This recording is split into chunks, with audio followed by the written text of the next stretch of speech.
What's up, guys? My name is Spartan, and this is episode 32 of my Tour My Tower video series. This is a video series where I go through the ins and outs of my tower, show you guys exactly what I'm working on, the moves that I'm making, etc. So I've got an exciting episode for you guys today, but I wanted to go ahead and just start while we are currently in the run here. We are farming tier 18. Things are going pretty dang good. Really quickly, let's just dive into the stats page and go ahead and go through this like we do with every other episode. Alright, so entering our stats page here, we are currently at 48.36 quintillion lifetime earned coins. Our stones, I don't really want to talk about it, but they're right there. Our total labs researched, that is something that's been slowly going up, but we've got 2.33k, which is fantastic. Very, very good. So let me just scroll down here briefly so that you guys can kind of see the milestones that we've been working on. I've been consistently getting around like 6,400 waves in tier 17, getting a whopping 1 million cells per run, and getting a pretty good amount of coins as well. So we are now at the point where I input my runs into Project Rend, and I think it just makes sense for us to go ahead and start farming tier 18. So that's exactly what we've been doing. And I'll just show you guys really quickly here my battle history so that you can kind of see what that all looks like here. You can see over here, we're still farming tier 17, getting around like 47 Q per hour, little Q, then a total of 800,000 cells-ish. And you can see it's pretty consistent across all of these here. And then I jumped up to tier 18, and you can see from there, the coins per hour went up quite a bit, and the cells per hour, comparatively in Project Rend, basically are also about the same. So the cells are roughly the same, the reroll dice are slightly higher, and the coins are also slightly higher. So therefore, I think it makes the most sense for us to basically farm tier 18. And so far, it has been pretty beneficial overall. And with that, let's go ahead and dive into the workshop enhancements and ultimate weapons. Starting off with the attack page here, I'm basically trying yet again, now that I'm in tier 18, to sort of do the poor man's damage slider, where I devo my damage, let it be basically down to a lower level at the start, let it gradually scale up over the course of the run, and then obviously the goal is for it to eventually max before I would die, which has been the case so far.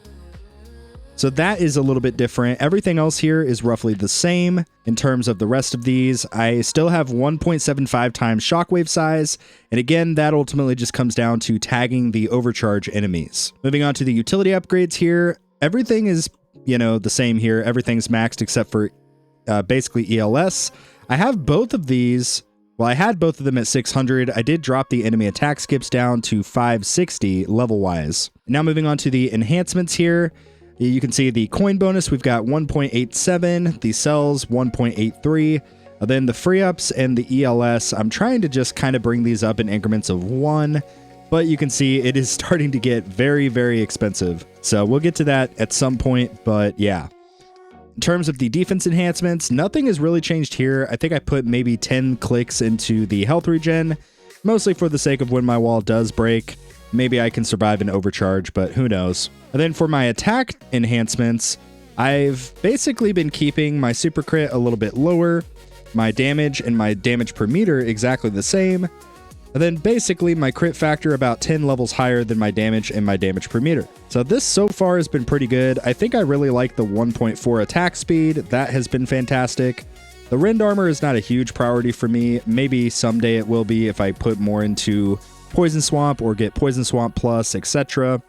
But for now, it's not that big of a deal. Now moving on to my ultimate weapons, you can see what we have going on here. I haven't done a whole lot in terms of my ultimate weapons, if I'm being completely honest. The Death Wave cooldown, we still have a natural cooldown of 1 minute and 10 seconds, so 70 seconds for the cooldown, but we'll get to that in a little bit. The rest of this, I don't think anything has really changed, like if I'm being completely honest. I may have done like 1 click in the Spotlight bonus, but even then I really don't think anything's changed. But things are definitely looking up. I think in the future it would be great to get this last level of quantity for Death Wave, that would be great, as well as to get 1 more click into the cooldown just to bring down my MVN average. But that's actually going to wrap it up for the workshop, ultimate weapons, and enhancements. Let's move on to the cards. I'm going to save you guys a lot of time. Nothing has changed with the cards at all whatsoever, so it doesn't make any sense for me to talk about it. But I will say there are a couple things that I'm considering in terms of masteries. So obviously we have a ton of masteries, but there are some pretty compelling options. So let's go ahead and just lay those out. First and foremost, area of effect mastery.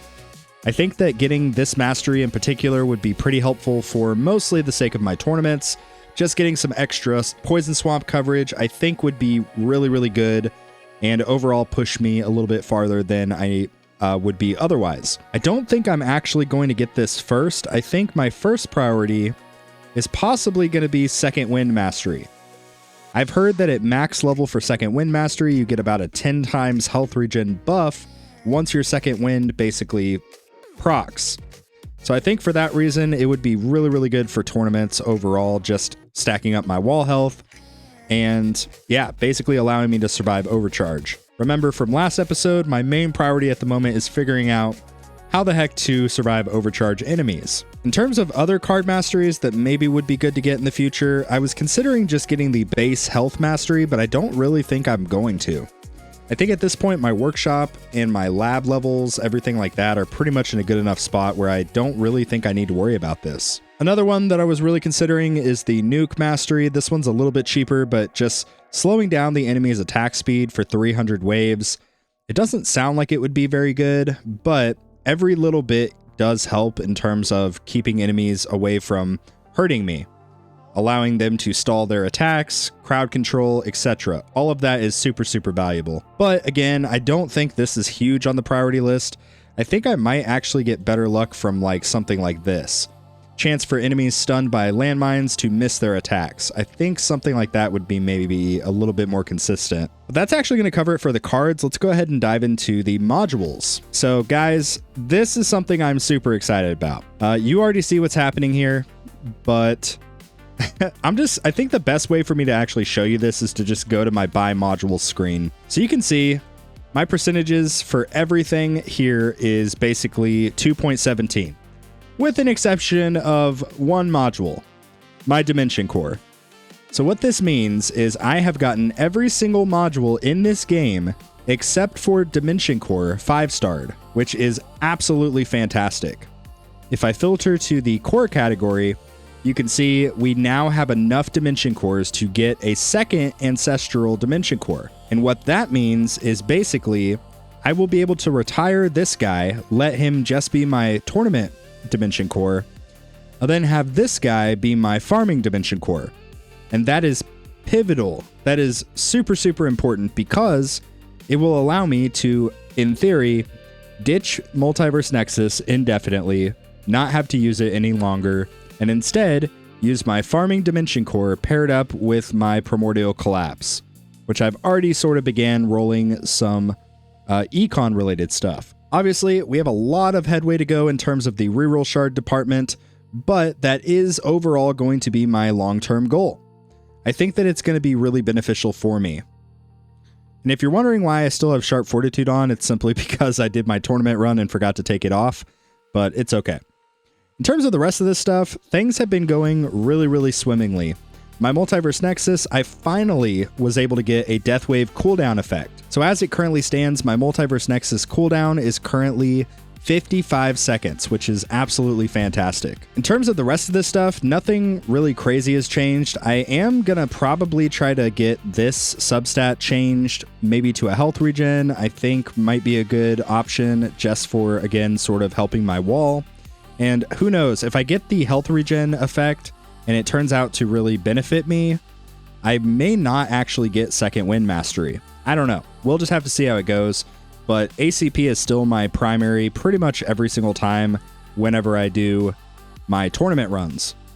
But for farming, we are still using the Orbital Augment as the primary, and this thing has been a complete beast as well. So I'm actually just going to go ahead and reset my modules here. This is the setup that I have been using up to this point for farming, and my MVN cooldown is very, very low, obviously. I think once I swap to Dimension Core Primary and ditch Multiverse Nexus, I think I might consider ditching Galaxy Compressor.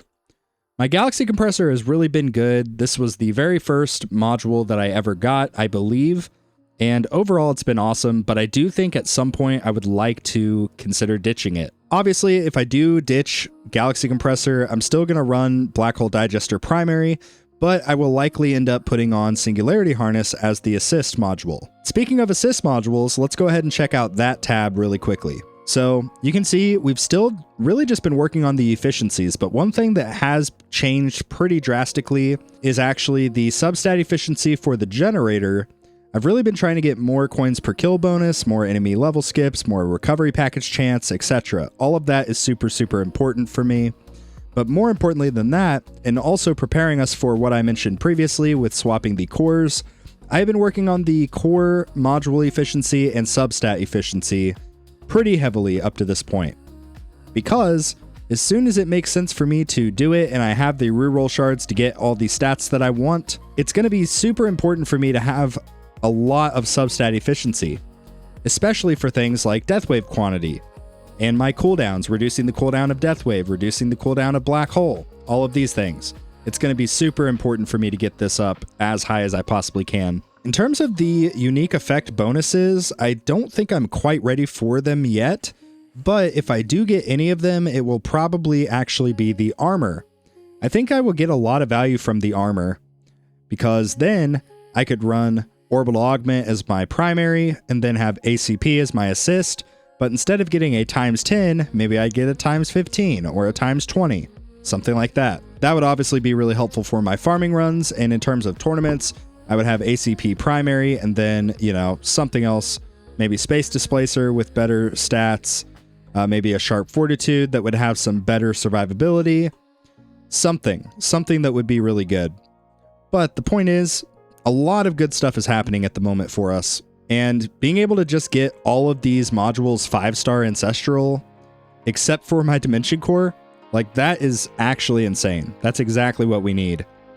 And now that this is the case, any epics I basically pull will either be shards, which is great because module levels, or it will be enough Dimension Cores to get me a 5-star. But anyway, that's actually going to wrap it up for the modules. Let's go ahead and dive into the labs. All right, so in terms of the labs, you guys know from last video, our big goal is to figure out how the heck to counter overcharge enemies. Our new goal is to continue doing that, but also finish out basically some important stuff that we need. So I have Cache Mastery currently going. That's going to be really important, especially considering now I'm basically at a spot where I have everything I need Ancestral. So I really, really need these reroll shards. So Cache Mastery is an absolute must. We have to get it done. It's just a non-negotiable. Wall Regen, I don't actually know how high I'm going to take this, but I think maybe 2-3 more levels. If I get it to like 200%, I think that might be pretty good. In terms of the history, I'll just briefly show you guys what I've been working on here. It's been a lot of chronofield reduction, been doing that. Health regen, we got health regen up to 60, and we also got health up to 60 as well. Did a few levels here and there of landmine damage. I don't even know why I did that, to be honest. We did finish the Flamebot cooldown. That's a pretty big improvement.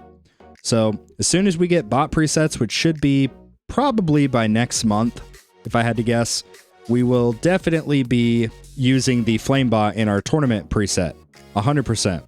Because Flamebot, when you fully max the damage reduction and the radius and the cooldown, when you get all of that fully maxed, the overcharge will hardly deal any damage to me.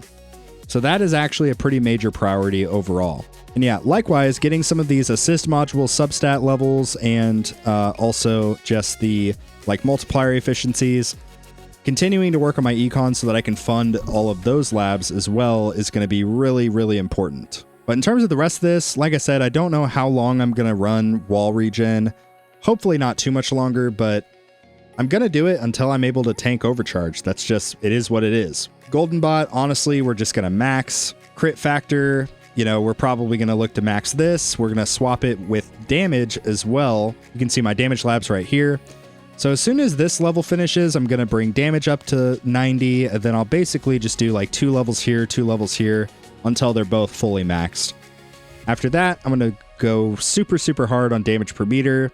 and then eventually start working on this stuff as well. And that's actually going to wrap it up for the labs. Let's go ahead and talk about the tournaments. All right, so we are in the tournaments, and you guys can see if I pull up the history here, we have slowly been improving our waves. We had a bit of a bottleneck here. I think it was really just battle condition related, but overall we have been steadily making improvements, which is fantastic. Last tournament, we finished almost at 1,300 waves, and then this tournament, we actually were able to get a new personal best overall since the recent update of 1,436 waves, putting us at 3rd place.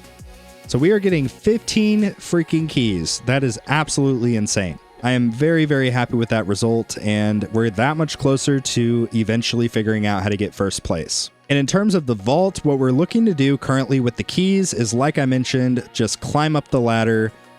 We should be able to get this after today's tournament because we should be getting 15 keys, so that'll put us at 26. So we'll get this click right here into bot respec discount, and then we are saving up for the infamous bot presets.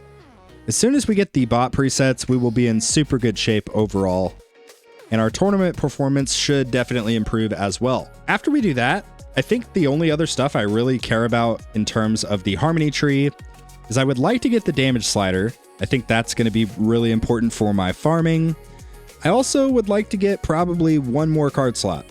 One more card slot through keys, and then I'll get the other one with gems later on. After that, we're definitely just going to jump over to the power tree and start cracking down on some of this stuff. And that's going to wrap it up for the tournaments. Let's go ahead and talk about the events. All right, so in terms of the events, you guys can see here the golden bot. I basically respec'd out of the flame bot because econ, I've discovered my econ is kind of slacking, especially compared to some people that started around the same time as me. I was kind of just poking around and asking questions and like, hey, how come you guys are doing so good? And they're like, well, how come you have the flame bot unlocked? And how come you don't have a maxed out golden bot yet?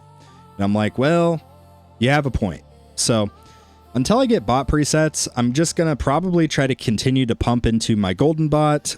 Ideally get this fully maxed, but if not, it's whatever, it's fine.